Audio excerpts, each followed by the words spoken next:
భద్రపరిచి ఈ రాత్రికాల సమయంలో ఆయన సన్నిధిలో ప్రవేశపెట్టి ఆయన నామాన్ని స్తుతించే భాగ్యాన్ని మనందరికీ అనుగ్రహించిన దేవాది దేవుని మహాకృపను బట్టి ముందుగా దేవునికి కృతజ్ఞతాస్తులు చెల్లిస్తున్నారు. అలాగే ఇప్పుడు వచ్చిన మీ అందరికీ కూడా ప్రతి ఒక్కరికి పేరు పెట్టిన ప్రోపేట వందనాలు తెలియజేసిన అందరికీ వందనాలండి. ఒకసారి మనం 84వ అధ్యాయం 10వ వచనంలో ఫస్ట్ లైన్ ఒకసారి చదవడం. నీ ఆవరణంలో ఒక దినము గడుపుట 1000 దినముల కంటే శ్రేష్టము. చాలండి, ప్రార్థన చేసుకున్నాము. దేవుడు మనతో లేఖన భాగాన్ని అనుసరించి మాట్లాడడానికి ప్రతి ఒక్కరు తరలి నుంచి ప్రార్థనలు ఏకీవించండి.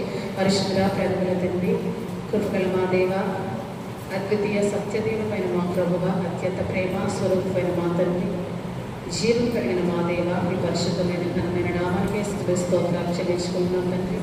ప్రభా, ఇంతవరకు ఇస్రాయేల్ సహవాసారంలోని మమ్మల్ని చేర్చుకొని అయ్యా మీ నామని ఆరాధించే భాగ్యాన్ని మా అందరికీ దయచేసినందుకు మీకే స్తోత్రాలు ప్రభా. మీ మాటలను ప్రభా, మీ వాక్యాన్ని ప్రభా మేము ధ్యానించడానికి మేమందరం ఇక్కడ మీ నామం పేరట కోరేటట్టుగా మీరు మా మధ్యానికి దిగి వచ్చి మా అందరితో మాట్లాడమని ప్రార్థిస్తుంది. వచ్చిన ప్రతి ఒక్కరిని దీవించండి, ఆశీర్వదించండి ప్రభా. వారికి ఇచ్చిన మనస్సును బట్టి మీకే స్తోత్రాలు అయ్యా. వారి హృదయాలను తెరవమని వేడుకుంటున్నాం ప్రభా. అయ్యా తండ్రి, వారి హృదయాలను యొక్క వాక్యంతో నింపమని ప్రార్థిస్తుందండి. మాట్లాడబోతున్నాను కూడా ప్రభా మీ చేతికి అప్పగించుకుంటున్నాం తండ్రి. అయ్యా నన్ను సంపూర్ణంగా మీ ఆధీనంలో తీసుకొని ప్రభా మీ ఆత్మతో అభిషేకించి ప్రభా నా ద్వారా తండ్రి వీళ్ళందరితో మీరే మాట్లాడి ప్రభా మా బ్రతుకులను మార్చే జీవాహారాన్ని తండ్రి మాకు అనుగ్రహించమని ప్రార్థిస్తున్నాం తండ్రి.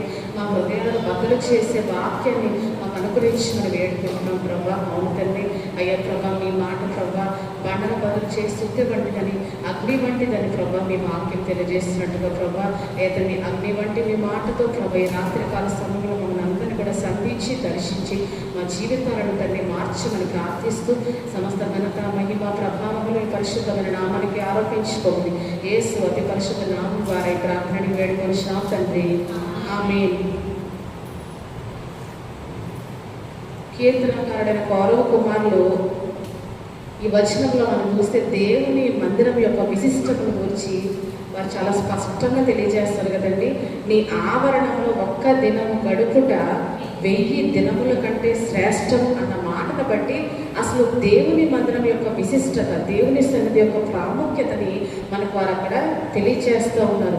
ఈరోజు మనం ఆలోచన చేస్తే దేవుని మందిరానికి ఎందుకు రావాలి, అసలు దేవుని సన్నిధిలో మనకి ఏం లభిస్తుందంట? ఒక విశ్రాంతి, ఒక సమాధానము, ఒక శాంతి మనకి దేవుని సన్నిధిలో మాత్రమే దొరుకుతుంది కదండి. బయట ఎక్కడ దొరకని విశ్రాంతి మనకి ఈరోజు ఎక్కడ దొరుకుతుందంట? దేవుని మందిరంలో ఖచ్చితంగా మనకు అది దొరుకుతుంది. ఈరోజు చాలామంది రిలాక్సేషన్ కోసము ఎక్కడెక్కడికో వెళ్తూ ఉంటారు కదా. చాలామంది విశ్రాంతి కోసం లేకపోతే కొద్ది పీస్ కోసం ఎక్కడెక్కడికో వెళ్ళిపోతూ, అంటే కొంచెం సమాధానం కోసం, కొంచెం రిలాక్స్ అవ్వడం కోసం, రెస్ట్ తీసుకోవడం కోసము ఎన్నెన్నో ప్రాంతాలకు వెళ్తూ ఉంటారు, ఏవేవో స్థలాలకు వెళ్తూ ఉంటారు, ఏవేవో చూడటానికి కూడా. ఇప్పుడు వాటిని పేరెత్తడానికి ఇష్టపడట్లేదు కానీ ఎక్కడెక్కడికో వెళ్ళి ఏవేవో చూడటానికి ఇష్టపడతారు. ఎందుకంటే కేవలం రిలాక్సేషన్ కోసము, మనసుకు ఒక ప్రశాంతత కోసం అని చెప్పి వారు అంటూ ఉంటారు. అయితే ఈరోజు వాటన్నింటినీ చూసినంత మాత్రాన, ఎక్కడెక్కడికో వెళ్ళినంత మాత్రాన మనకి ఈరోజు ఏం దొరుకుతుందంట? మన హృదయాలకి విశ్రాంతి అనేది ఎంత మాత్రం కూడా దొరకదు. యేసుప్రభు వారు ఏం చెప్పారు? ప్రయాసపడి భారం మోసుకొచ్చిన సమస్త జనులారా నా యొద్దకు రండి, అప్పుడు మీకు ఏం కలుగుతుందంట? విశ్రాంతి కలుగుతుంది అని చెప్తా ఉన్నారు. నేను మీకు విశ్రాంతి కలుగు చేతులు అని చెప్తా ఉన్నాను. అంటే ఈరోజు ఎక్కడికి వెళ్ళినా దొరకని సమాధానము, విశ్రాంతి మనకి దేవుని సన్నిధిలో మాత్రమే ఈరోజు దొరుకుతుందని మనము తెలుసుకోవటానికి ఈరోజు పరిశుద్ధాత్మ దేవుడు కోరుకుంటూ ఉన్నాడు. కాబట్టి దేవుని సన్నిధానానికి రావటానికి మనం చాలాసార్లు ఏం చేస్తూ ఉంటామంట? నిర్లక్ష్యం చేస్తూ ఉంటాం. కానీ ఈరోజు దేవుని సన్నిధానానికి వస్తే, ఈరోజు నేను 3 భాగాలుగా దీన్ని విభాగించాను. మొదటిది, దేవుని సన్నిధికి వస్తే మన ప్రశ్నలకు ఇక్కడ ఏం దొరుకుతాయంట? జవాబులు దొరుకుతాయి కదండి. మన ప్రశ్నలు, మన హృదయంలో ఈరోజు అనేక ప్రశ్నలు ఉంటాయి. వాటన్నిటికీ ఎక్కడ దొరుకుతుందంట సమాధానము? దేవుని సన్నిధికి వచ్చినప్పుడు మన ప్రశ్నలన్నిటికీ, అది ఏ ప్రశ్న అయినప్పటికీ ఇక్కడ మనకు ఖచ్చితంగా దేవుడు సమాధానము ఇస్తాడు. ఆయనే స్వయంగా దిగి వచ్చి మనతో మాట్లాడి మన ప్రశ్నలన్నిటికీ ఆయన జవాబులు ఇస్తాడు. కాబట్టి ఈరోజు దేవుని సన్నిధానానికి రావటానికి ఏ మాత్రం కూడా నిర్లక్ష్యము చేయకూడదు. ఈరోజు నాకు ఎటువంటి ప్రశ్నలు లేవు అని అంటారా? ఈరోజు మనం ఆలోచన చేస్తే ఏ వ్యక్తికైనా ఏదో ఒక సమయంలో ఏమేర్పడుతుందంటే హృదయంలో ఒక ప్రశ్న ఏర్పడుతుంది. ఎందుకు ఇలా జరుగుతుంది, ఇది ఎందుకు అలా ఉంది అని చెప్పి మనం ఎంత ఆత్మీయంగా ఉన్నప్పటికీ మన హృదయంలో ఏదో ఒక సమయంలో ప్రశ్న అనేది ఖచ్చితంగా మన జీవితాల్లో మన హృదయాల్లో ఏర్పడుతుంది. ఆసాపు భక్తుడు కూడా ఎప్పుడైతే ఆ ప్రశ్న భక్తిహీనుల క్షేమము అతని కంటపడినప్పుడు అతని హృదయంలో అనేకమైన ప్రశ్నలు బయలుదేరాయి. భక్తులైన ఆసాపు గురించి మనందరికీ తెలుసు కదండి.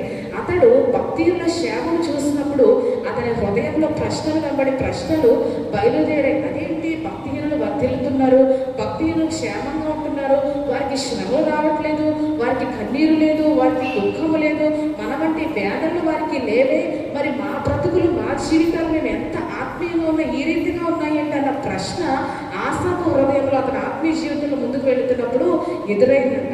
అప్పుడు ఆసాపు చేసిన పని ఏంటంటే 11వ వచనం 73వ కీర్తన ఒకసారి చదవండి అమ్మా. 11వ వచనాన్ని, దేవుడు ఎట్లు తెలుసుకొనును, మహోన్నతునికి తెలివి ఉన్నదా అని వారు అనుకుందరు. ఇదిగో ఇట్టివారు భక్తిహీనులు, వీరు ఎల్లప్పుడూ నిశ్చింత గలవారై ధనవృద్ధి చేసుకుందరు. నా హృదయమును నేను శుద్ధి చేసుకుని ఉండుట వ్యర్థమే, నా చేతులు కడుక్కొని నిర్మలుడనై ఉండుట వ్యర్థమే. దినమంతయు బాధ కలుగుచున్నది, ప్రతి ఉదయమున శిక్ష వచ్చుచున్నది. ముచ్చటిత్తునని నేను అనుకున్న ఎడల నేను నీ కుమారుల వంశమును మోసపుచ్చిన వాడు నగుదును. అయినను దీనిని తెలుసుకొనవలనని ఆలోచించినప్పుడు నేను దేవుని పరిశుద్ధ స్థలములోనికి పోయి వారి అంతమును గూర్చి ధ్యానించే వరకు ఆ సంగతి ఆయాసకరంగా ఉండెను. మనం ఆలోచన చేస్తే ఆసాపుకి ఒక ప్రశ్న అతని ఆత్మీయ జీవితంలో ఎదురైంది కదండి. భక్తిహీనుల క్షేమము అతని కంటపడినప్పుడు గర్వించే వారిని బట్టి అతనికి ఏం కలిగిందంట, మత్సరము కలిగింది. తర్వాత అతని హృదయంలో ప్రశ్నలు వెంబడి ప్రశ్నలు బయలుదేరాయి. మేము ఎంత దేవుని మార్గంలో నడిచినప్పటికీ వారిలాగా మా జీవితాలు ఎందుకు లేవు, వారెందుకు వర్ధిల్లుతున్నారు, వారెందుకు చిగురుస్తున్నారు అని చెప్పి అతని హృదయంలో ప్రశ్నలు వెంబడి ప్రశ్నలు బయలుదేరాయండి. అయితే ఆ ప్రశ్నల వల్ల అతనికి ఏం కలిగిందంట, ఆయాసము కలిగిందంట. ఏమన్నాడు 17వ వచనంలో, వారి అంతమును గురించి ధ్యానించే వరకు కూడా ఆ సంగతి అతనికి ఎలా ఉందంట, ఆయాసకరం. ఈరోజు మనకి చాలాసార్లు ఇటువంటి ఆయాసాలు వస్తాయి కదండి. ఏదైనా ఒకటి మనకు నచ్చనది జరిగినప్పుడు మన హృదయంలో ఏం బయలుదేరుతుందంటే ఒక ఆయాసం అనేది బయలుదేరుతుంది. ఇక్కడ ఆసాపు కూడా తన హృదయంలో అదే జరిగిందంట. వారి అంతాన్ని గురించి దేవుని మందిరానికి వెళ్ళి ధ్యానించే వరకు కూడా భక్తులైన ఆసాపు హృదయంలో ఏమి లేదంట, నెమ్మది లేదు, సమాధానం లేదు, విశ్రాంతి లేదు, శాంతిని సమాధానాన్ని పూర్తిగా కోల్పోయిన వాడి వల్లే ఆత్మీయ జీవితాన్ని కొనసాగిస్తున్నాడు. ఈరోజు ఆత్మీయ జీవితాన్ని కొనసాగించే మనము దేవుని మందిరానికి రావటం నిర్లక్ష్యం చేస్తే మనకేమున్నదంట, శాంతి సమాధానం అనేది ఉండదు. ఈరోజు చాలా మంది అనుకుంటారు, ఇంట్లో నేను చాలా ప్రార్థన చేస్తాను, ఇంట్లో నేను వాక్యాన్ని ఎప్పుడు ధ్యానిస్తూనే ఉంటాను, ఇంట్లో నేను మొబైల్లో కూడా దేవుని వాక్యాలు పెట్టుకొని వింటూ ఉంటాను, కాబట్టి మందిరానికి వెళ్ళవలసిన అవసరం నాకు లేదు, నేను వేరు వారు వేరని అనుకుంటూ ఉంటాను. కానీ ఈరోజు దేవుని మందిరం అనేది దేవుడు ఏర్పరచుకున్న స్థలం కదండి. దేవుని ప్రత్యేకించుకున్న స్థలము, దేవుడు పరిశుద్ధపరిచిన స్థలం అని దేవుని వాక్యం తెలియజేస్తుంది. ఏ సమయంలోనైనా మనం ఏం నిర్లక్ష్యం చేయకూడదంట, దేవుని మందిరానికి రావటానికి ఎంత మాత్రం కూడా నిర్లక్ష్యం చేయకూడదు. ఆసాపు వెంటనే ఆ సంగతి ఆయాసకరంగా అతనికి అనిపించినప్పుడు ఏం చేశాడంట, దేవుని మందిరానికి వెళ్ళి ఆ సంగతిని గురించి అతడు ధ్యానించడం ప్రారంభించాడంట. ఎప్పుడైతే దేవుని మందిరానికి వెళ్ళి అతడు వారి అంతాన్ని గురించి ధ్యానించాడో అప్పటి వరకు ఆ సంగతి నాకు ఆయాసకరంగా ఉన్నదంట. అంటే దాని అర్థం ఏంటంటే అక్కడితో ఆయాసం అంతా కూడా అణిచివేయబడి అతని హృదయంలో పూర్ణమైన శాంతిని సమాధానాన్ని పొందుకున్నాడు. ఎవరి మనస్సు నీ మీద ఆనుకొనో వాడిని నీవు పూర్ణ శాంతి కలవానిగా చేయదని దేవుని వాక్యం సెలవిచ్చిన రీతిగా ఎప్పుడైతే పరిశుద్ధ స్థలంలోనికి వెళ్ళి దేవుని సన్నిధిలో తన విజ్ఞాపన ధ్వనిని ఎప్పుడైతే వినిపించాడో దేవుడు ఆసాపుతో మాట్లాడటం ప్రారంభించాడు. ఇచ్చాడంట. ఏంటంట, నిశ్చయముగా నీవు వారిని కాలుజారు చోటనే ఉంచున్నావు, వారు నశించినట్లు వారిని పడవేసిన వారి భక్తుల యొక్క స్థితిని గురించి దేవుడు అక్కడికి బయలుపరిచిన మాటలు అక్కడ ఆసాపు రాస్తా ఉన్నాడు. ఇప్పుడు అతని హృదయంలో ఏం నెలకొందంట, శాంతి సమాధానము. ఈ సంగతి అతని గృహంలో దేవుడు అతనికి బయలుపరచలేదు, కానీ ఎక్కడ బయలుపరచాడంట, దేవుని పరిశుద్ధ స్థలములోనికి వెళ్ళి ఆ సంగతిని గురించి మొరపెట్టుకున్నప్పుడు, ధ్యానించినప్పుడు దేవుడు అతనికి ఆ మర్మాన్ని బయలుపరిచాడు. ఆ మర్మం బయలుపరచబడక ముందు ఆసాపు హృదయంలో కలిగిన ఆలోచన ఏంటంట, నా హృదయాన్ని శుద్ధి చేసుకొని ఉండట వ్యర్థమే, నా చేతులు కడుక్కొని నిర్మలుడై ఉండట వ్యర్థమే అని వ్యతిరేకమైన తలంపులు అతని హృదయంలో పుట్టుకొచ్చాయంట. ఒకవేళ ఇప్పుడు దేవుని మందిరానికి వెళ్ళి ఆ సంగతిని గురించి బహుశా ఆసాపు ధ్యానించకపోతే అతడు ఏమైపోయి ఉండేవాడు, ఖచ్చితంగా తప్పిపోయి ఉండేవాడేమో కదండి బహుశా. కానీ ఈరోజు అతడు తప్పిపోకుండా ముందు ఎక్కడికి వెళ్ళాడంట, ఆ సంగతి ఆయాసకరంగా అనిపించిన సమయంలో ప్రశ్నలు వెంబడి ప్రశ్నలు అతని హృదయంలో ఎదురైనప్పుడు వెంటనే అపవాదికి చోటు ఇవ్వకుండా దేవుని మందిరానికి వెళ్ళి ఆ సంగతిని గురించి ధ్యానించాడంట. వెంటనే దేవుడు అతనితో మాట్లాడటము ప్రారంభించాడు. ఎందుకంటే దేవుడు ఇక్కడ మనతో ఏం చేస్తాడంటే, ఆయన మందిరానికి వచ్చినప్పుడు మాట్లాడతాడు ఆయన కదండి. ఎందుకంటే దేవుడు ఎన్నుకున్న స్థలము, ప్రత్యేకించిన స్థలము, పరిశుద్ధ స్థలం కాబట్టి ఇక్కడ మనము మన ప్రవర్తనని సరిచేసుకొని కూర్చున్నప్పుడు ఆయన ముఖాముఖిగా మనతో మాట్లాడటానికి ఈరోజు ఇష్టపడతా ఉన్నాడు. మన ప్రశ్నలన్నిటికీ ఈరోజు ఎటువంటి ప్రశ్నలు మన హృదయాల్లో చెలరేగినా వాటన్నిటికీ కూడా మన పూర్ణ మనస్సు ఇక్కడికి వచ్చినప్పుడు వాటన్నిటికీ ఏం చేస్తాడంట, జవాబులు ఇస్తాడు, సమాధానం ఇస్తాడు. ఎలాగైతే భక్తులైన ఆసాపుకి నేరుగా డైరెక్ట్ ఆన్సర్ ఇచ్చాడు కదండి. ఏంటంటే, నిశ్చయముగా నీవు వాళ్ళని కాలు జారు చోటనే, అంటే ఇక పరోక్షమైన జవాబు కాదు, కానీ ప్రత్యక్షంగానే దేవుడు ఆసాపుతో ఉన్నది ఉన్నట్టుగా ఆయన మాట్లాడటం ద్వారా అతని హృదయంలో అప్పటి వరకు లేని సమాధానం అతడు పొందుకున్నాడంట. అతని హృదయంలో ఉన్న ఆయాసం అంతా కూడా అణచివేయబడింది. ఈరోజు పరిశుద్ధాత్మ దేవుడు మనకు జ్ఞాపకం చేస్తున్నాడు, దేవుని సన్నిధానానికి రావడానికి ఎన్నో మార్లు మనం ఏం చేస్తున్నాము, నిర్లక్ష్యం చేస్తూ ఉన్నాం. ఈరోజు చాలా మంది మందిరానికి రాని వారు ఏమనుకోతుంది, గృహ ప్రాంతాల్లో కనపడతారు కదండి. మందిరానికి రాని వారు ఎక్కడ ఉంటారంట, గృహ ప్రాంతాల్లో ఉంటారు. మందిరానికి రాని కానీ ఎక్కడికి వస్తున్నారు అంటే మనుషుల మెప్పి. ఈరోజు మనుషులకు ఏం కావాలంట, మనుషుల మెప్పి కావాలి. ఈరోజు మనము దేనికి ప్రాముఖ్యత ఇవ్వాలంటే, ముందు దేవుని మందిరానికి రావటానికి, ఇక్కడ జరిగే ప్రతి ప్రార్థనకి రావటానికి మొదటి ప్రాముఖ్యతనిచ్చి, ఆ తర్వాత నేను ఎక్కడికైనా వెళ్ళగలను, ఎటువంటి కూడికైనా నాకు వెళ్ళటానికి సమయం ఉంది అనుకున్నప్పుడు అక్కడ కూడా రావాలి. ఈ రెండు చేసినప్పుడు ఖచ్చితంగా మన ఆత్మీయంగా బలపడుతుంది. కానీ ఇక్కడికి రాని వారు ఎక్కడికి వెళ్తున్నారంట, గృహ కూడికల్లో మాత్రము, మందిరంలో కనపడిన గృహ కూడికల్లో కనపడతారు. అంటే దాని అర్థం ఏంటి, మనుషుల మెప్పు ఈరోజు మనుషులు కోరుతున్నారు. అంటే మందిరానికి రాకపోతే పర్వాలేదంటే దేవుని మెప్పు అవసరం లేదు, కానీ మనుషుల మెప్పు మాత్రం నాకు కావాలి అనుకునే వారందరూ కూడా మందిరానికి రావటానికి నిర్లక్ష్యం చేస్తున్నారు. కానీ ఈరోజు మన దేవుడంట తప్పిపోయిన ఒక గొర్రెను సైతం ఆయన లక్ష్య పెట్టే దేవుడుగా ఉన్నాడని మనం జ్ఞాపకం చేసుకోవాలి. ఒక వ్యక్తికి ఏం చేశాడంట, 100 గొర్రెలు ఉన్నప్పుడు ఒక్క గొర్రె మాత్రమే తప్పిపోయినప్పుడు మిగతా వాటన్నింటినీ విడిచి అతను తప్పిపోయిన గొర్రెని వెతకటానికి వెళ్ళాడు. అంటే ఇది ప్రధాన కాపరి అని యేసు ప్రభువుని సూచిస్తుందని మనందరికీ తెలుసు. ఇక్కడ మనం జ్ఞాపకం చేసుకుంటే 100 గొర్రెలను లెక్కించడం అంటే అది సామాన్యమైన విషయము కాదు కదండి. ఒక 10 ఒక 20 ఉంటే లెక్క పెట్టడం చాలా సులభమైన విషయమే, కానీ 100 గొర్రెలు ఉన్నప్పుడు వాటన్నింటినీ లెక్కించడం అంటే చాలా చాలా కష్టంతో కూడుకున్నది.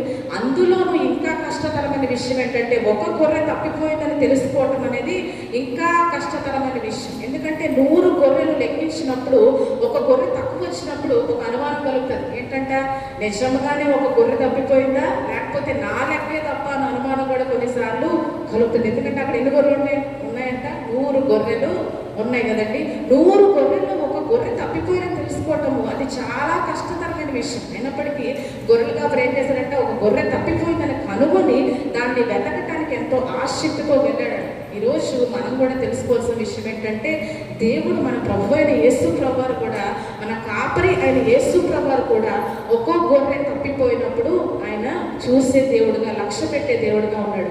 ఒక్కో గొర్రె మందిరానికి రాకపోయినా, ఒక్క ఆత్మ నశించిపోయినా ఆయన దుఃఖించే దేవుడుగా ఉన్నాడని మనం ఈరోజు తెలుసుకోవాలి. కాబట్టి ఈరోజు నేను ఒక్కదానే రాకపోతే, లేకపోతే నేను ఒక్కడే రాకపోతే ఏముందలే అని అనుకుంటాం. కానీ ఎవరెవరు రావట్లేదో, ఎవరెవరు ఆయన సన్నిధిని నిర్లక్ష్యం చేస్తున్నారో, ఎవరెవరు ఆయనకు దూరంగా ఉంటున్నారో, ఒకప్పుడు వచ్చిన వారు ఇప్పుడు ఎవరు రావట్లేదో అన్నీ కూడా దేవునికి తెలుస్తుంది కదండి. మన స్కూల్లో ప్రజెంట్ ఆబ్సెంట్ మేడం వేస్తారు, కానీ ఇక్కడ ఎవరు వేస్తారంట?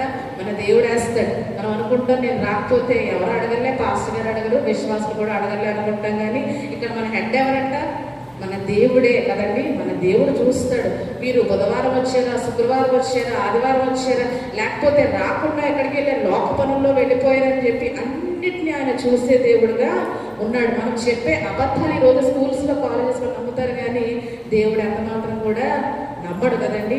ఏడాది ఇశ్రాయేలుకు ఆధారముడు వాడు ఎవరు కదంట?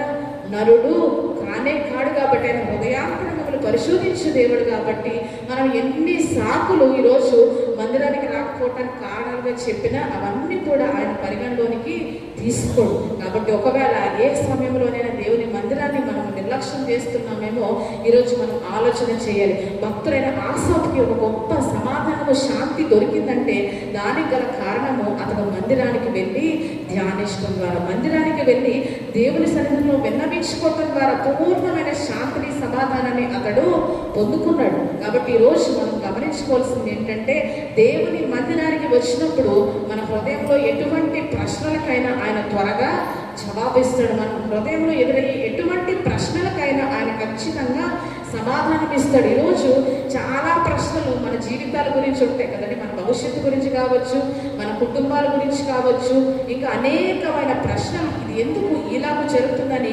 ఆసాపుకి ఎలాగైతే సందేహాలు కలిగినాయో మనకు కూడా ఆయా సమయాలు ఏమొస్తాయంట? సందేహాలు వస్తాయి. ఇది ఎందుకు ఇలా జరుగుతుంది అన్న సందేహాలు మన ఆత్మీయ జీవితంలో ఎన్నోసార్లు మన హృదయాల్లో ఏర్పడతాయి. అప్పుడు ఆ సందేహాలకి దేవుడు జవాబిస్తాడా లేదంటే ఖచ్చితంగా ఆయన మాట్లాడే దేవుడుగా ఉన్నాడని ఈరోజు మనము గమనించుకోవాలి. ప్రతి ప్రశ్నకి ఈరోజు మనము శ్రద్ధగా వాక్యాన్ని వినాలే, కానీ ఆయన ఖచ్చితంగా మనతో స్వయముగా దిగి వచ్చి మనతో ఆయన మాట్లాడతాడంట. అయితే మందిరానికి ఎలా రావాలంట? సిద్ధపాటు కలిగి, ప్రవర్తన సరిచూసుకొని జాగ్రత్తగా దేవుని మాటలు వినటానికి ఈరోజు మనం వచ్చినప్పుడు, వాక్యాన్ని శ్రద్ధగా మనం ఆలకించినప్పుడు మన ప్రశ్నలన్నిటికీ దేవుడు సమాధానం ఇస్తాడు. పూర్ణ శాంతిని, సమాధానాన్ని దేవుడు ఇక్కడ మన హృదయాల్లో ఆయన అనుగ్రహించి మన గృహాలకు ఆయన పంపుతాడంట. ఎందుకంటే మందిరానికి రావాలంటే సొలొమోను మందిరం కట్టినప్పుడు దేవుడు అతనితో మాట్లాడిన మాటలు మనం ఒకసారి 1 రాజుల గ్రంథం ఒకసారి చదవడం. 1 రాజుల గ్రంథము 9వ అధ్యాయం 1 నుంచి 3 వచనాలు ఒకసారి చదవండి. సొలొమోను యెహోవా మందిరమును రాజనగరులో కట్టుటయు చేయగోరినంతటిని చేయుటకు ముగించిన తర్వాత ప్రత్యక్షమైనట్లు ప్రత్యక్షమై ఇలాగూ సెలవిచ్చెను, నా సముఖమందు నీవు చేసిన ప్రార్థన విన్నపములను నేను అంగీకరించితిని. నా నామమును సదాకాలం ఉంచుటకు నీవు కట్టించిన ఈ మందిరమును పరిశుద్ధపరచి ఉన్నాను. నా దృష్టియు నా మనస్సును ఎల్లప్పుడూ అక్కడ ఉండును. ఏమంటాడండి? ఈరోజు దావీదు మందిరాన్ని కట్టడానికి ఆశపడినప్పుడు దేవుడు ఏమనంట? నీవు కాదు, నీ కుమారుడు నాకు ఒక మందిరాన్ని కట్టిస్తాడని వాగ్దానం ఇచ్చిన దేవుడు సొలొమోనుకి దానికి కావాల్సిన జ్ఞానాన్ని కూడా ఆయన అనుగ్రహించాడట. మందిరాన్ని కట్టించడానికి కావాల్సిన జ్ఞానాన్ని, ఐశ్వర్యాన్ని, ఘనతని కూడా ఇచ్చినప్పుడు అతడు దేవుని కొరకు ఒక మందిరాన్ని కట్టించిన సమయంలో దేవుడు అతనితో అంటున్న మాట ఏంటంటే, నీవు చేసిన ప్రార్థన విన్నపములను నేను అంగీకరించానని చెప్పి ఏమంటున్నాడంట? నా నామమును అక్కడ సదాకాలం అంట, ఎల్లకాలం ఉంచుటకు నీవు కట్టించిన ఈ మందిరమును పరిశుద్ధపరచి ఉన్నాను. హల్లెలూయా. ఈరోజు దేవుని మందిరం యొక్క ప్రాముఖ్యత చాలా మంది తెలుసుకోలేకపోవటం వల్ల మందిరంలో జరిగే ప్రార్థనలకు రాలేని స్థితిలో ఉన్నారు కదండి. సొలొమోను కట్టించిన మందిరాన్ని గురించి దేవుడు చెప్తున్న మాట ఏంటంటే, నీవు కట్టించిన ఈ మందిరమును నేను పరిశుద్ధపరిచాను, నా నామమును అక్కడ సదాకాలం నేను ఉంచుతానని చెప్తూ మరలా ఏమంటాడంట? నా దృష్టియు నా మనస్సును ఎల్లప్పుడూ అక్కడ ఉంచుతానని చెప్పి దేవుడు అంటా ఉన్నాడు. అంటే మందిరం యొక్క ప్రాముఖ్యతను గురించి ఇక్కడ మనం ఖచ్చితంగా తెలుసుకోవాలి. ఎందుకు ఆయన ఇక్కడ సదాకాలం ఆయన నామాన్ని వచ్చడానికి ఇష్టపడుతున్నాడంటే, సదాకాలం ఇక్కడ ఆయన దృష్టిని మనస్సుని ఎందుకు నిలపాలనుకుంటున్నాడంటే, దేవుడు ఈ స్థలాన్ని ఏం చేశాడంట, ప్రత్యేకపరచుకున్నాడు. మన ఇంట్లో మనం ప్రార్థన చేసినప్పటికీ మన ఇల్లు ఆయన ప్రత్యేకపరచుకున్నది కాదు కదండి, మన ఇంటి స్థలము ఆయన ప్రత్యేకపరచుకున్న స్థలం అవుతుంది. కానీ ఏ స్థలం అంటే ఆయన ప్రత్యేకపరచుకున్నది మందిరం యొక్క స్థలముని ఆయన ప్రత్యేకించుకున్నాడు. మందిరం యొక్క స్థలాన్ని ఆయన పరిశుద్ధపరచాడు. ఆయన నామాన్ని ఇక్కడ ఉంచేటట్టుగా ఆయన ఈ స్థలాన్ని అభిషేకించాడంట. కాబట్టి మందిరంలోనికి వచ్చినప్పుడు మనం ఎలా ఉండాలంట, మన ప్రవర్తన జాగ్రత్తగా చూసుకోవాలంటాడు. ఎందుకంటే ఆయన నామం ఇక్కడ ఉంచబడుతుంది కాబట్టి, ఆయన ఈ స్థలాన్ని ఎన్నుకొని ప్రత్యేకించి పరిశుద్ధపరిచాడు. కాబట్టి మన ప్రవర్తనని సరిచేసుకుంటూ ఈరోజు మనం ఎక్కడికి అడుగులు వేయాలంట, దేవుని మందిరంలోనికి చాలా జాగ్రత్తగా అడుగులు వేయాలంట.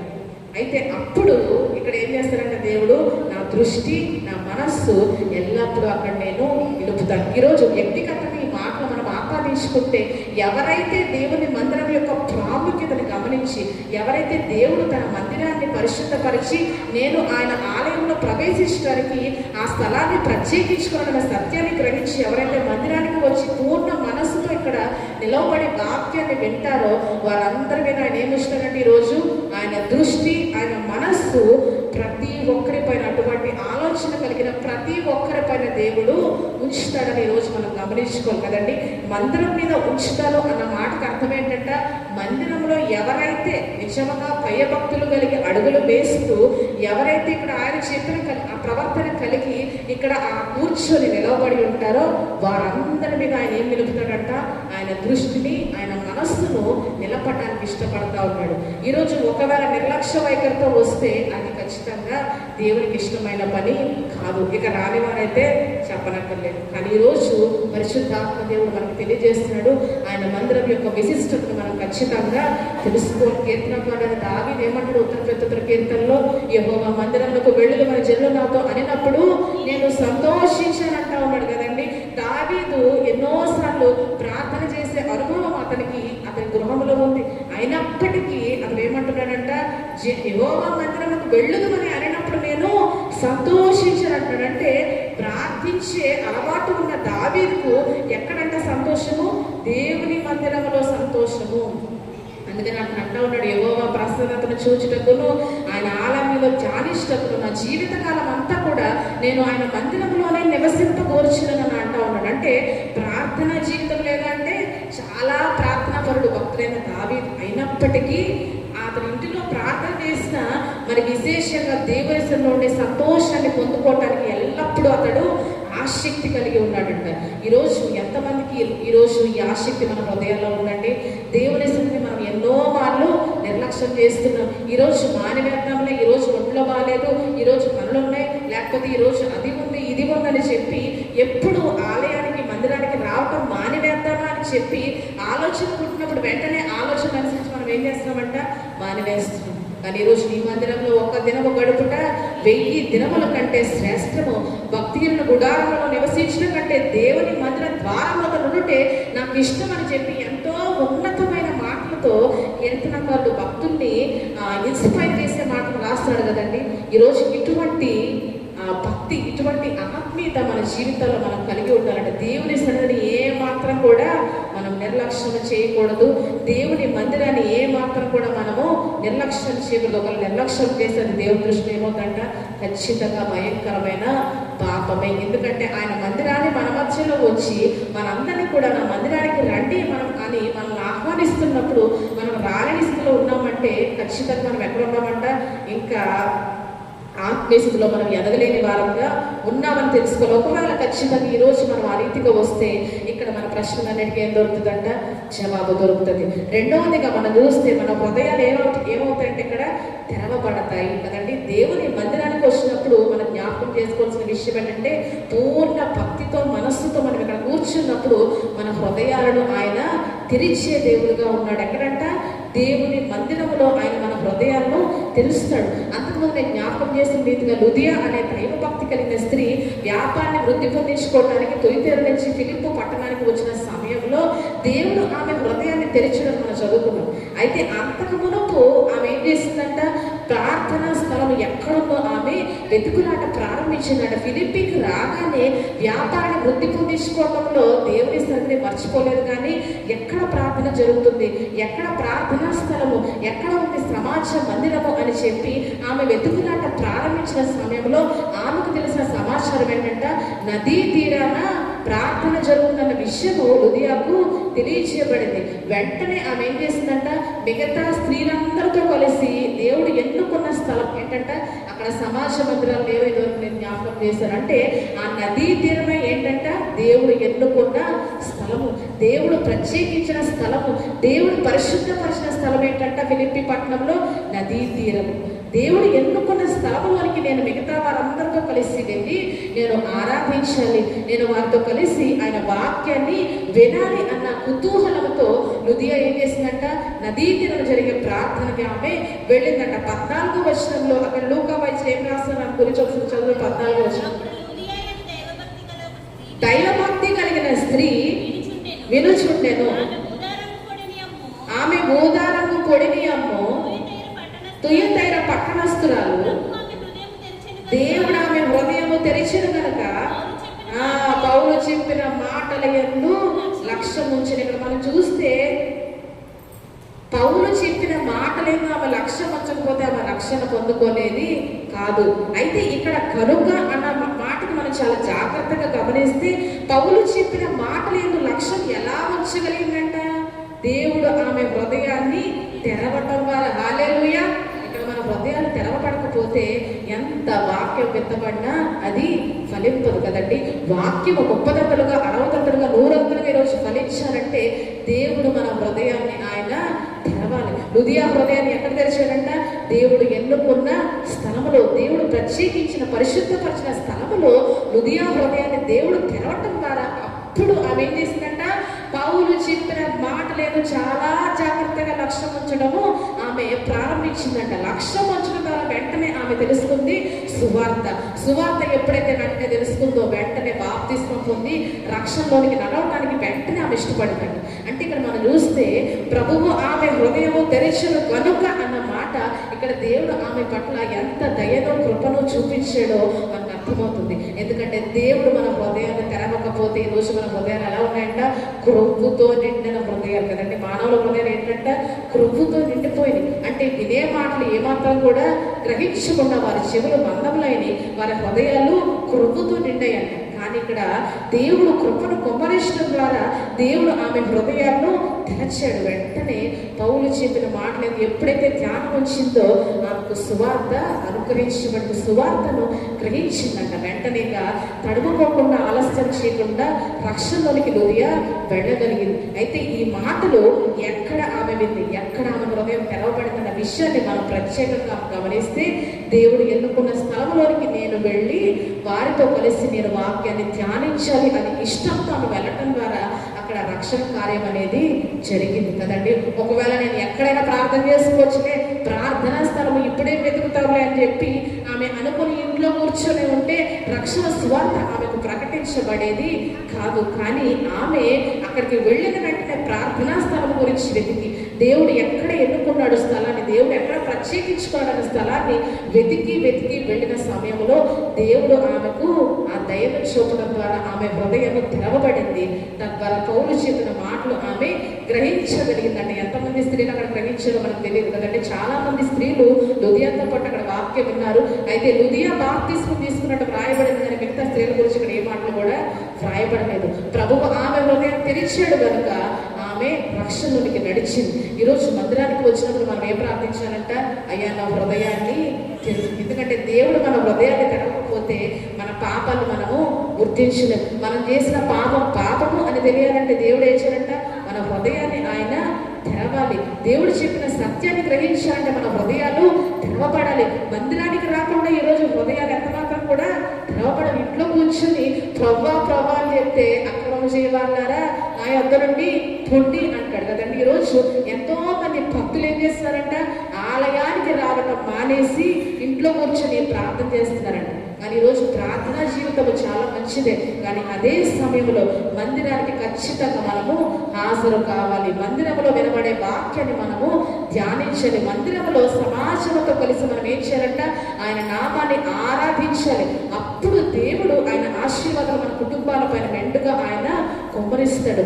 ఆ రీతిగా లుదియాను కూడా దేవుడు రక్షణలోనికి నడిపించాడు. కాబట్టి లుదియా హృదయం తెరవబడినట్టు మన హృదయం తెరవబడాలంటే మనం మందిరంలోనికి ఎలా రావాలంట? సిద్ధ మనస్సుతో మనము రావాలి. ఈరోజు యెషయా గ్రంథంలో దేవుడు ఒక మాట చెప్తా ఉంటాడు. 2వ అధ్యాయం, ప్రజలు ఇశ్రాయేలు అనుకుంటున్న మాట మనం చదువు. యెషయా ప్రవచన గ్రంథము 2వ అధ్యాయం 3వ వచనం ఒకసారి చదవమ్మా. ఆ కాలమున సియోనులో నుండి ధర్మశాస్త్రము, యెరూషలేములో నుండి యెహోవా వాక్కు బయలువెళ్ళును. జనులు గుంపులు గుంపులుగా యాకోబు దేవుని మందిరమునకు, యెహోవా పర్వతమునకు మనం వెళ్ళుదాము రండి. ఆయన తన మార్గముల విషయమై మనకు బోధించును. మనము ఆయన త్రోవలలో నడుతుము అని చెప్పుకుంటారంట. మనం జనులు గుంపులు గుంపులుగా కూడా ఏమనుకుంటున్నారంటే, ఇశ్రాయేలు అందరూ కూడా యాకోబు దేవుని మందిరమునకు, యెహోవా పర్వతమునకు మనం వెళ్ళుదాము రండి అని చెప్పుకుంటే ఏమంటారంట? ఆయన తన మార్గముల విషయమే మనకి బోధిస్తాడు. అప్పుడు మనం ఆయన త్రోవల్లో నడిచేదమని చెప్పుకుంటా ఉన్నారండి. ఈ రీతిగా ఇటువంటి సిద్ధ మనసుతో మనం ఎక్కడికి రావాలంట? దేవుని మందిరానికి రావాలి. ఇక్కడ దేవుని మాటలు వినపడతాయి, దేవుడు నాతో స్వయంగా మాట్లాడతాడు అన్న ఆలోచనతో మనం ఇక్కడికి వచ్చినప్పుడు దేవుడు ఆయన మార్గాల గురించి మనకి బోధిస్తాడు. అప్పుడు మనం ఆయన త్రోవల్లో మనము చక్కగా నడవగలుగుతాం. కుడి ఎడమలకు తిరగకుండా ఈరోజు ఆయన త్రోవల్లో మనం నడవగలగాలంటే ముందు ఎక్కడికి రావాలంట? ఆయన సన్నిధికి రావాలి, ఆయన మందిరానికి రావాలి. దేవుని మాటలు శ్రద్ధగా వినాలి. అప్పుడు దేవుడు మన హృదయాలను తెరిచి మన హృదయంలోనికి ఆయన వాక్యాన్ని విత్తుతాడు. లేకపోతే పక్షి ఎత్తుకొని పోనట్లు ఏం చేస్తారంట? అపవాది ఎత్తుకొని పోతాడు. మొండల పొదల్లో పడిన విత్తనాల వల్లే వాక్యము నీరుగారిపోతుంది. ఈరోజు అటువంటి వారంగా మనం ఉండకూడదు, కానీ మంచి నెల పడిన విత్తనం ఎలాగైతే ఫలించిందో అటువంటి వాక్యం మన హృదయాల్లో ఫలించాలంటే మన హృదయాలు ఇక్కడ తెరవబడాలి. అప్పుడు ఒకరు 30దంతులుగా 60దంతులుగా 100దంతులుగా విశ్వాసులు ఫలిస్తారు. అదే మన పట్ల దేవుడు కలిగి ఉన్న చిత్తం కదండి. కాబట్టి ఈరోజు మన హృదయాలు తెరవబడటానికి మనం ఎక్కడికి రావాలంటే ఖచ్చితంగా దేవుని మందిరానికి మనం ఖచ్చితంగా రావాల్సిందే. అది కూడా ఎలా రావాలంట? ఒకసారి ఒక వారం వచ్చి 2 వారాలు మానివేయటం కాదు, కానీ క్రమము తప్పక దేవుని ఆలయానికి మనం ఖచ్చితంగా రావాలి. ఆఖరిగా మనం చూస్తే 3వదిగా మన బాధలకు మన చింతలకు ఏం దొరుకుతుందంటే ఇక్కడ ఓదార్పు, ఆదరణ మనకు లభిస్తుంది. ఎక్కడ దొరకని ఆదరణ, ఓదార్పు ఎక్కడ లభిస్తుందంట? దేవుని మందిరానికి వచ్చినప్పుడు మన బాధలకు మన చింతలకు అన్నిటికీ ఇక్కడ మనకి గొప్ప ఆదరణ, ఓదార్పు లభిస్తుంది. ఎందుకంటే సమస్య లేని వారు అసలు ఎవరు కూడా ఉండరు కదండి. మనందరికీ పైకి చెప్పుకోకపోయినా అందరం కూడా పైకి నవ్వుతూ ఉంటాం, కానీ మనందరి హృదయాలు ఏమున్నాయంటే ఈరోజు బాధలు ఉన్నాయి, చింతలు ఉన్నాయి, భయాలు ఉన్నాయి, ఆందోళనలు ఉన్నాయి. వాటన్నిటికీ పరిష్కారం ఎక్కడంట? దేవుని మందిరం. ఎక్కడైతే మన ప్రాణాలకు ఓదార్పు, ఆదరణ దొరుకుతుంది. ఈరోజు రాజుకు భయపడని మనుషుడు ఎవరైనా ఉంటాడంటే రాజుకి ఒక రాజ్యం అంతా కూడా భయపడు. కానీ అటువంటి రాజుని హిజ్కియా ఎవరు భయపడ్డాడంట? అష్షూరు రాజు దండెత్తి వచ్చినప్పుడు అతడు భయపడటం జరిగింది. అష్షూరు రాజు రబ్షాకేని పంపించి ప్రగల్భాలు పలికి, నేను నీ ప్రాకారం చుట్టూ ముట్టడి వేస్తాను, నీ దేశాన్ని పాడు చేస్తాను, యెహోవా కూడా నా చేతిలో నుంచి నీ దేశాన్ని, నీ ప్రజలను విడిపించలేడు అని చెప్పి హిజ్కియాకు అతను హెచ్చరికను, వార్నింగ్ ఇచ్చినప్పుడు హిజ్కియాకు ఏం కలిగిందంటే ఒక్కసారిగా భయము, ఆందోళన, భీతి, బాధ అన్ని అతని హృదయాన్ని కమ్ముకున్నాయంట. ఆ సమయంలో రాజుని హిజ్కియా ఎక్కడికి వెళ్ళాడంట? మనం 2వ రాజుల గ్రంథం చదువుదాం. 19వ అధ్యాయం, 2వ రాజుల గ్రంథం 19వ అధ్యాయం 1-2 వచనాలు త్వరగా చదవడమ్మా. హిజ్కియా విని చింపుకొని గోనె పట్ట కట్టుకొని యెహోవా మందిరములోనికి పోయి గృహ నిర్వాహకుడకు ఎల్యాకీమును, శాస్త్రి షబ్నాను, యాజకుల్లో పెద్దలను, ఆమోజు కుమారుడును, ప్రవక్తయునైన యెషయా యొద్దకు పంపెను. మనం చూస్తే రబ్షాకే ద్వారా అష్షూరాజు హెచ్చరిక జారీ చేసినప్పుడు హిజ్కియా ఏం చేశాడంటే తన బట్టలు చింపుకున్నాడు. అంటే ఎంత దుఃఖంలోనికి, ఎంత భయాందోళనలోనికి అతను వెళ్ళిపోయాడో అతను ఇక్కడ చేసిన క్రియ ద్వారా మనకి అర్థమవుతుంది. ఎప్పుడు చింపుకునేవారంటే యూదులు తమ బట్టలు, అతి దుఃఖము, హృదయాంతరంగంలోకి వెళ్ళిన దుఃఖము వారికి వచ్చినప్పుడు వారు ఏం చేసేవారంటే తమ బాధను వెళ్ళబోచ్చడానికి వారు బట్టలు చింపుకొని గోనె పట్టు కట్టుకునేవారండి. ఎప్పుడైతే రబ్షాకే హెచ్చరిక ఇచ్చాడో వెంటనే హిజ్కియా హృదయంలోనికి ఒక భయాందోళన ప్రవేశించింది. భయము, భీతి అతని హృదయాన్ని అనుకున్నాయి. బాధ, వేదన అతను కమ్ముకున్న సమయంలో గోనె పట్ట కట్టుకొని ఎక్కడికి వెళ్ళాడండి? యెహోవా మందిరంలోనికి. హల్లెలూయా! యెహోవా మందిరంలోనికి ఒక రాజు హిజ్కియా అతనికి బాధ ఎదురైనప్పుడు, భయం ఎదురైనప్పుడు దేవుని మందిరానికి వెళ్ళి తన సమస్యను, తన విన్నపాన్ని వివరించుకోవడానికి రాజుని హిజ్కియా ఇష్టపడ్డాడంట.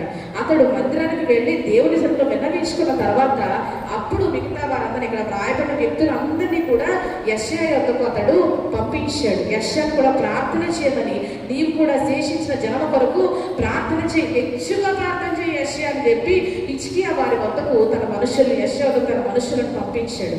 అయితే ఆ సమయంలో యెషయా ద్వారా దేవుడిని ప్రకటించిన వాక్యం ఏంటంటే, అష్షూరు రాజు గురించి నేనే మాత్రం కూడా భయపడదు, అతను వదంతి వెళ్ళి తన దేశంలో తిరిగి వెళ్ళిపోతాడు, అక్కడ అతను కత్తి చేత హతమౌట తథ్యము అని దేవుని మందిరానికి వెళ్ళి హిజ్కియాకు దేవుడు ఏమి ఇచ్చాడు? ఒక్కసారిగా ఒక ఆదరణ, ఒక ఓదార్పు, ఒక సమాధానము అతని హృదయంలోనికి దేవుడు పంపించాడంట. ఈరోజు మనం ఆలోచన చేస్తే యెహోవా మందిరానికి వెళ్ళిన తర్వాత అప్పుడు మిగతా మనుషులు ఎక్కడికి పంపించాడు? ప్రవక్త అయిన యెషయా వద్దకు పంపించాడు. ముందైతే తాను దేవుని మందిరానికి వెళ్ళి విజ్ఞాపన ప్రార్థన చేశాడు కదండి. ముందు ప్రార్థన చేశాడు, ముందు విన్నవించుకున్నాడు, దేవుని సన్నిధిలో తన సమస్యను వివరించాడు. అటు తర్వాత అప్పుడు ప్రవక్తని యెషయా వద్దకు కూడా పంపించి నీవు కూడా ప్రార్థనించి అని చెప్పి హిజ్కియా కోరడం జరిగింది. అయితే యెషయా ద్వారా దేవుడి సమాధాన వాక్కును ప్రకటించిన తర్వాత కూడా మళ్ళా అష్షూరు రాజు తన దూతలను పంపించి అప్పా దూరకూడదు కదా. మనకి ఎప్పుడైతే దేవుడు ఓదార్పునిస్తాడో, శ్రమలలో ఎప్పుడైతే మనకు ఆయన బాధల్ని తీసివేసి ఓర్పు, ఆదరణని మనకి ఎప్పుడైతే ఇస్తాడో అప్పుడు ఖచ్చితంగా మళ్ళీ ఏం చేస్తాడు? అబ్బాది మరలా మరి విశేషంగా వాడు మన మీదకి దండెత్తి రావడానికి వాడు ప్రయత్నిస్తాడు. ఇక్కడ కూడా ఎప్పుడైతే హిజ్కియాతో దేవుడు సమాధాన వాక్కును ప్రకటించాడో మరలా అష్షూరు రాజు మరలా తన దూతల్ని పంపించి నీవు మోసపోవద్దు, నీ దేశాన్ని నా చేతిలోంచి విడిపించబడటం అనేది ఎవరికి సాధ్యం కాదు, యెహోవాకు కూడా అది సాధ్యం కాదని మరలా అష్షూరు రాజు తన దూతల్ని పంపించి హిజ్కియాకు ఒక ఉత్తరం ద్వారా వర్తమానం పంపాడు. మరలా హిజ్కియా ఏం చేశాడంటే 2 రాజుల గ్రంథంలోని అదే అధ్యాయంలో 14వ వచనం చదవండమ్మా. హిజ్కియా దూతల చేతిలో నుండి ఆ ఉత్తరము తీసుకొని చదివి యెహోవా మందిరంలోనికి పోయి యెహోవా సన్నిధిని దాని విప్పి పరచి యెహోవా సన్నిధిని ఇట్లని ప్రార్థన చేసెను. యెహోవా కెరూబుల మధ్య నివసించుచున్న ఇశ్రాయేలుల దేవా, భూమి ఆకాశములను కలగజేసిన అద్వితీయ దేవా, నీవు లోకమందున్న సకల రాజ్యములకు దేవుడవై ఉన్నావు. యెహోవా చెవి యొక్క ఆలకింపుము, యెహోవా కన్నులు తెరిచి దృష్టించుము. జీవము గల దేవుడవైన నిన్ను దూషించుటకై సన్హెరీబు పంపిన వాని మాటలను చెవిని పెట్టుము. యెహోవా అష్షూరు రాజులు ఆ జనములను, వారి దేశములను పాడు చేసి వారి దేవతలను అగ్నిలో వేసినది నిజమే. ఆ రాజ్యముల దేవతలు నిజమైన దేవుళ్ళు కాక మనుషుల చేత చేయబడిన కర్రలు, రాళ్లే కనుక వారు వారిని నిర్మూలన చేసిరి. యెహోవా మా దేవా, లోకమందున్న సమస్త జనులు నీవే నిజముగా అద్వితీయ దేవుడవైన యెహోవాని తెలుసుకున్నట్లుగా అతని చేతిలో నుండి మమ్మను రక్షింపుము. రెండవసారి ఎప్పుడైతే అతని ప్రాణానికి ఓదార్పు, ఆదరణ దొరికిందో మళ్ళీ వెంటనే అష్షూరు ఏం చేశాడంట? ఒక ఉత్తరాన్ని తన దూతల చేత పంపించి మరలా అతన్ని బెదిరించడానికి, భయపెట్టడానికి ప్రయత్నం చేసిన సమయంలో హిజ్కియా మరలా ఏం చేశాడంటే రెండో వారు మరలా మందిరంలోనికి వెళ్ళి ఆ ఉత్తరాన్ని సైతము దేవుని సన్నిధానంలో విప్పి పరచి దేవుని సన్నిధిలో అతను ఏం చేశాడంట?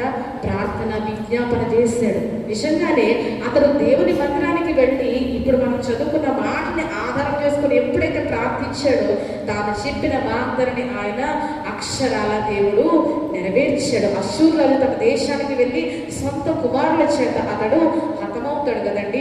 ఒక్క సమయంలో, ఒక్క నిమిషంలోనే హిజ్కియా హృదయానికి ఏం కలిగిందంట? ఒక ఆదరణ, ఒక ఓదార్పు, ఒక సమాధానం, ఒక సంతోషం, ఆనందము, ఒక ఉల్లాసంతో తన హృదయము నింపబడింది అని అంటే, సమస్యలు వచ్చినప్పుడు, బాధల్లో, చింతల్లో, భయాల్లో అతను ఎవరిని ఆశ్రయించాడంట? దేవుని మందిరానికి వెళ్ళి ప్రార్థన చేశాడు. ఎవరంటే హిజ్కియా అంటే ఒక రాజ్యానికే రాజు అయినప్పటికీ సమస్యలు, బాధలు, చింతలు ఎదురైనప్పుడు, భయాందోళనకు అతను గురైనప్పుడు వెంటనే ఆలస్యం చేయకుండా ఎక్కడికి వెళ్ళిపోయాడంట? దేవుని మందిరానికి నేరుగా వెళ్ళాడు. అయితే ఇక్కడ మనం చాలా జాగ్రత్తగా ఆలోచించవలసిన విషయం ఏంటంటే, మొదటిసారి మందిరానికి వెళ్ళిన తర్వాత యెషయా ద్వారా సమాధాన వాక్కు దేవుడు ప్రకటించినప్పటికీ మరలా అశ్షూరు రాజు మరలా అతన్ని బెదిరించిన తర్వాత కూడా అతను ఎక్కడికి వెళ్ళాడంట? మరలా మందిరానికి వెళ్ళి ఆ ఉత్తరాన్ని విప్పి పరిచయం. దాని అర్థం ఏంటి? ఈ ఉత్తరాన్ని దేవుడు చూడాలి, దీనికి తగిన జవాబు నా శత్రువుల విషయంలో దేవుడు ఇవ్వాలి అన్న ఆశతో అతడు మందిరానికి వెళ్ళాడంట.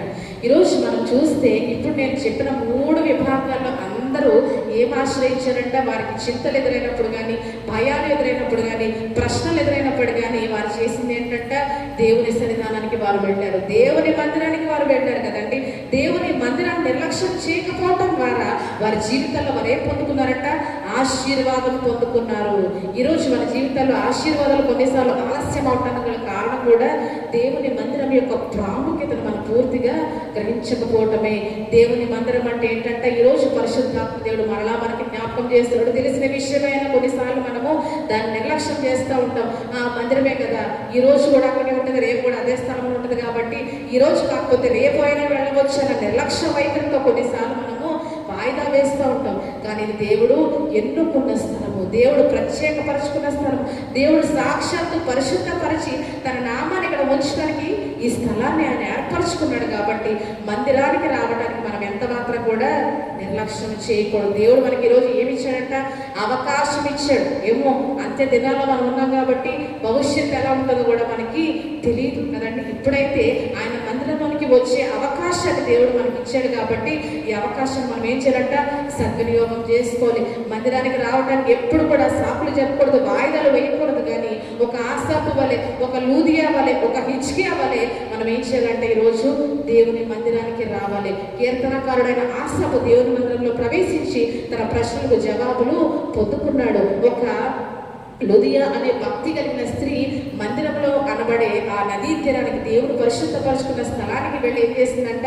ఆమె హృదయం తెరవబట్టడం ద్వారా రక్షలోనికి ఆమె నడవటము ఆమె కనుగొనగలిగిందంట. ఈరోజు మనం హిజ్కియా చూసిన, రాజైన హిజ్కియా చూసిన అతను కూడా భయాందోళన తన జీవితంలో, తన రాజ్యంలో ఆ సమస్యలు ఎదురైనప్పుడు అతను మళ్ళా దేవుని మందిరానికి వెళ్ళి ఓదార్పుని, ఆదరణ తన జీవితంలో పొందుకున్నాడు. కాబట్టి ఈ 3 మనుషుల వల్ల మన జీవితాల్లో కూడా మన ప్రశ్నలకు జవాబులు పొందుకోవాలన్నా, మన హృదయాలు తెరవబడాలన్నా, మన ఓదార్పు, ఆదరణ మన జీవితాల్లో మనం పొందుకోవాలన్నా మనం చేయవలసింది ఏంటంటే దేవుని మందిరానికి మనము రావాలి, ఇంట్లో ప్రార్థించాలి, ఇంట్లో వాక్యాన్ని ప్రతిదినం కూడా ధ్యానించాలి.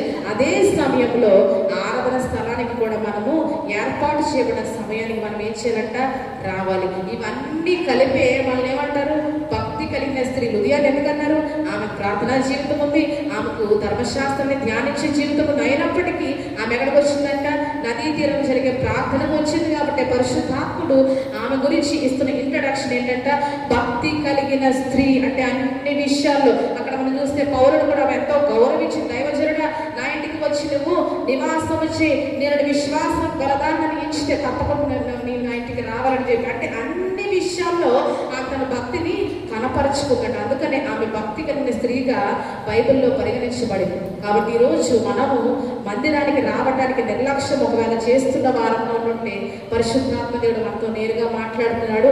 నా మందిరానికి వచ్చినప్పుడు ఏం చేస్తాడంటే దేవుడు, నేను మీకు నా త్రోవలను తెలియజేస్తాను, నా మార్గాలను ఎదుట నేను ఉంచుతాను. అప్పుడు మీరు నా మార్గాల్లో నడవటానికి మీకు ఎటువంటి ఇబ్బంది లేకుండా, కుడి ఎడమలకు తొలగకుండా నేను మిమ్మల్ని నా మార్గంలో నడిపించుకుంటానని దేవుడు మనకి ఈరోజు సెలవిస్తూ ఉన్నాడు. కాబట్టి మనం తెలుసుకోవాల్సిన విషయం, ఒకవేళ అపవాది మనకి ఎటువంటి ఆలోచన కూడా మన హృదయంలో కలుగజేసినప్పటికీ అపవాదిని ఎదిరించి మనము ఈ రీతిగా మనము సమస్యలు జయించాలంటే దేవుని మందిరానికి ఖచ్చితంగా మనం క్రమమ తప్పక రావాలి. ఇక్కడ జరుగుతున్న ఆరాధనలో మనం పాల్గొనాలి. అది కూడా ఎలా అంటే మన మనస్సును శుద్ధి చేసుకోవాలి. పూర్ణ మనస్సుతో పూర్ణ ఆత్మతో దేవుని సన్నిధానానికి తరలి రావాలి.